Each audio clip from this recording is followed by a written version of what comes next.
అధ్యక్ష. ఈరోజు విస్తరించే నగరం అర్బనైజేషన్ అవుతుంది అధ్యక్ష. పట్టణ ప్రాంతాలు పెరుగుతున్నాయి, పట్టణీకరణ జరుగుతుంది. ఈరోజు 55% జనాభా పట్టణాలలో నివసిస్తున్నారు అధ్యక్ష. రాబోయే 20-25 ఏళ్లలో 75% మన పట్టణాల యొక్క జనాభా పెరుగుతుంది అధ్యక్ష. కేవలం ఔటర్ రింగ్ రోడ్ ఇన్సైడే 1,34,00,000 మంది ప్రజలు నివసిస్తున్నారు అధ్యక్ష.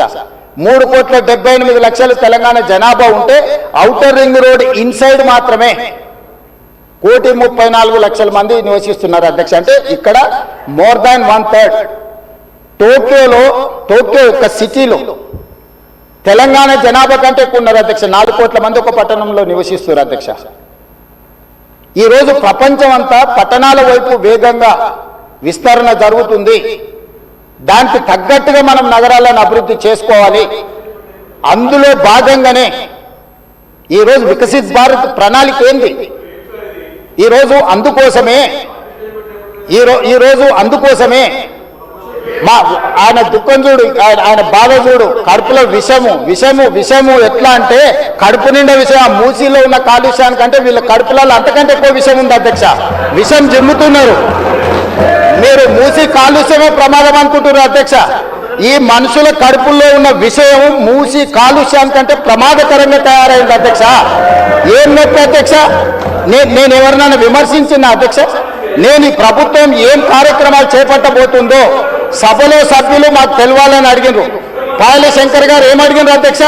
మేము సభ్యులము, ప్రభుత్వం ఏం చేస్తుందో మాకు వివరించండి, మేము కూడా మా చేతనైనా సాయం చేస్తామని మాట్లాడినారు అధ్యక్ష. నేను వివరాలు చెప్పే ప్రయత్నం చేస్తే విషయం ఎందుకు పక్కుతున్నారు అధ్యక్ష? ఈరోజు క్వశ్చన్ అవర్లో సప్లిమెంటరీ క్వశ్చన్స్ 2 ఉంటాయి. 10 క్వశ్చన్స్ ఉండవు, 10 మందికి ఇయ్యరు. స్పీకర్ గారు అలౌ చేశారు, స్పీకర్ గారు నాకు అనుమతించారు వివరించమని.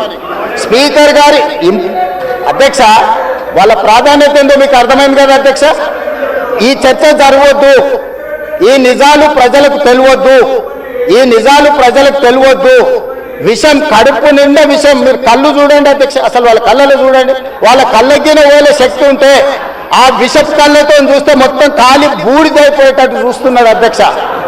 కప్పిపుచ్చుకోవడానికి అద్దాలు పెట్టుకుంటున్నారు అధ్యక్ష.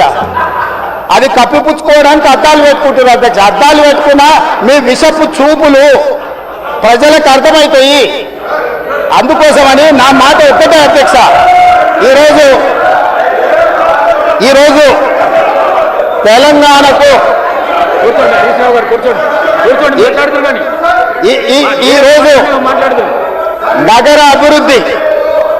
ఈరోజు నగర అభివృద్ధి చేయడం మా బాధ్యత. ఈరోజు ఇన్ని మాటలు మాట్లాడుతున్నారు కదా అధ్యక్ష. ఆనాడు కాంగ్రెస్ గెలిచిన ఎమ్మెల్యేని తీసుకొని మూసీ రివర్ డెవలప్మెంట్ కార్పొరేషన్ కు చైర్మన్ చేసింది ఎవరు అధ్యక్ష? ఎవరు? ఈ రోజు వివరాలు చెప్తుంటే ఆ నొప్పెందుకు అధ్యక్ష? ఆ నొప్పెందుకు? మీరు అనుమతి ఇచ్చిన తర్వాత వాళ్ళెవరు అధ్యక్ష ప్రశ్నించనికే? వాళ్ళెవరు సభ్యులు? ఈ రోజు అక్బరుద్దీన్ ఓవైసీ గారు, పాయల శంకర్ గారు, లేకపోతే కాలేరు వెంకటేష్ గారు. ఆ కాలేరు వెంకటేష్ గారినైనా చూసి నేర్చుకోండి, కనీసం ఒక అవగాహన వస్తుంది. స్పష్టంగా నేను అంబర్పేట పోయినప్పుడు చెప్పిండు, 100% అంబర్పేట శాసనసభ నియోజకవర్గంలో మేము మూసీ నది ప్రక్షాళనకు సహకరిస్తాము. మా పేదలకు అందరికీ మంచి ఇండ్లు కట్టించండి, మా ప్రభుత్వ కార్యాలయాలు కట్టించండి, మా ప్రాంతాన్ని అభివృద్ధి చేయండి. నేనే ముందు భాగాన నిలబడి మూసీ నది ప్రక్షాళనకు సహకరిస్తానని అంబర్పేట ఎమ్మెల్యే కాలేరు వెంకటేశ్వర గారు ముందుకు వచ్చి బహిరంగంగా మైక్లో చెప్పిండు. నిన్నగాక